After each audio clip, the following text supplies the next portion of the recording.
Today I'm going to show you how to make red velvet cupcakes. Now I apologise for my voice today, I am recovering from a cold so it does sound a bit weird, but let's get started anyway. So, first thing you need to do, you're going to need 2 bowls for this and we're not going to use a mixer. I have 1 tablespoon of cocoa powder. That's not hot chocolate, that's actual cocoa powder. And I also have my flour here. This is self-raising. If you're not using self-raising, then use all-purpose, which is plain flour, and you're going to need about half a teaspoon of baking powder and half a teaspoon of baking soda. So we've got those in here, and we're just going to mix them together. I've also popped a little bit of salt in here, but that's optional. And you just want to give it a good mix about.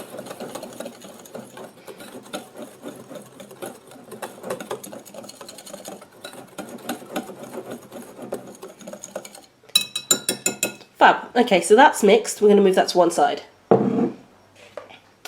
Now I have a plastic bowl here, but you could obviously use glass. And what we're going to do is mix together our oil and our sugar.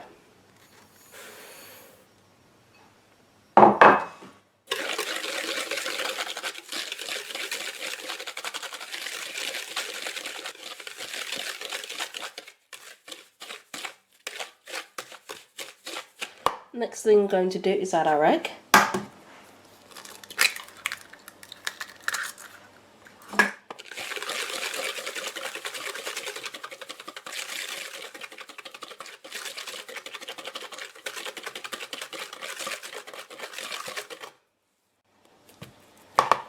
We're going to add our buttermilk.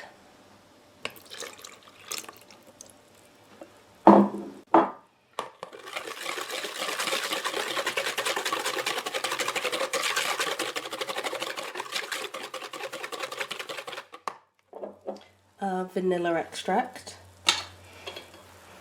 The amount you add is up to you, but I would say be generous with it. So that's half a tablespoon, which is 7.5 millilitres. The reason you want to be generous with it is because this is where the flavour's coming from. There's a bit of a misconception that this is a chocolate cake. It's really not, because you're not adding enough cocoa to really get a strong chocolate taste. So you need that vanilla in there.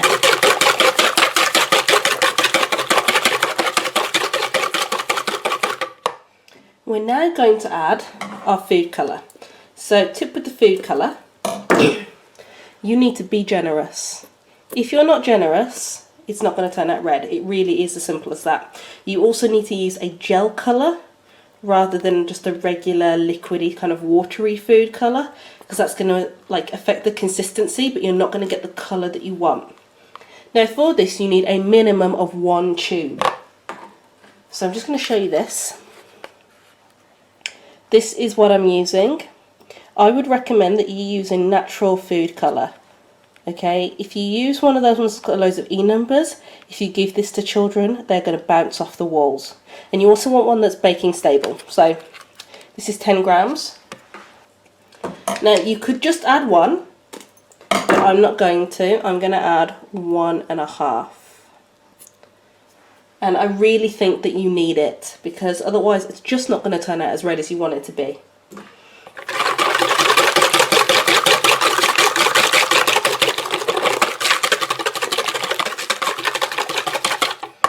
And we're just going to add a little bit of coffee as well. You can see here that it's still very, very red. If you haven't added enough, you're going to know at this stage, because it's not going to be red still. And now we're going to add in our flour and cocoa. And we're also going to add in just a little bit of vinegar. I'm using white wine vinegar.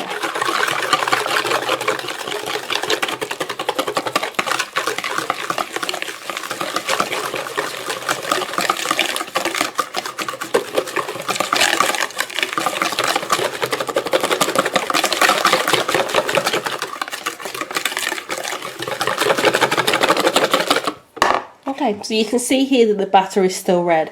If the batter is not pretty red at this point, by the time you've baked it, it's not going to be red at all.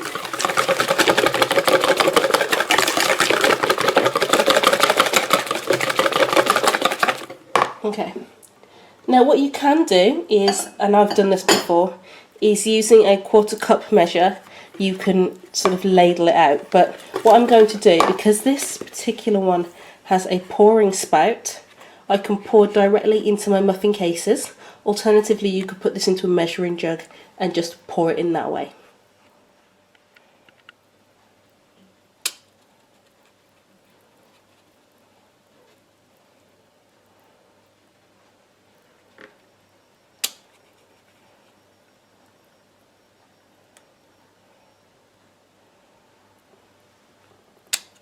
This mixture is going to make you about 12 regular sized muffins.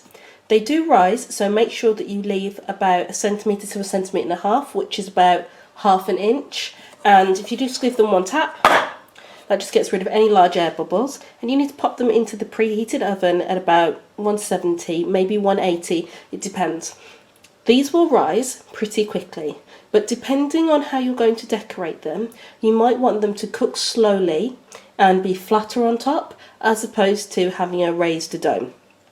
To get a raised dome, you need to put them on a higher temperature for a shorter amount of time, and if you want them flatter, you need to put them on a lower temperature for a higher amount of time. So I'm going to put these in at about 170 because I think, for me, I will get the results that I want, but you could cook them at 180 and you'll get more of a dome on the top.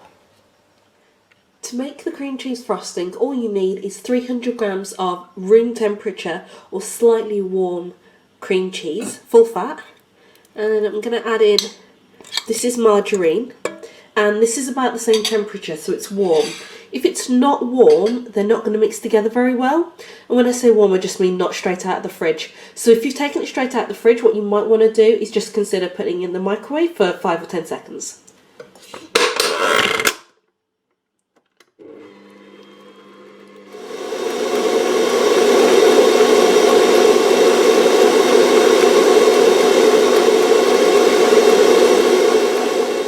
I've added in 125 grams of sifted icing sugar, so I'm just going to mix it together.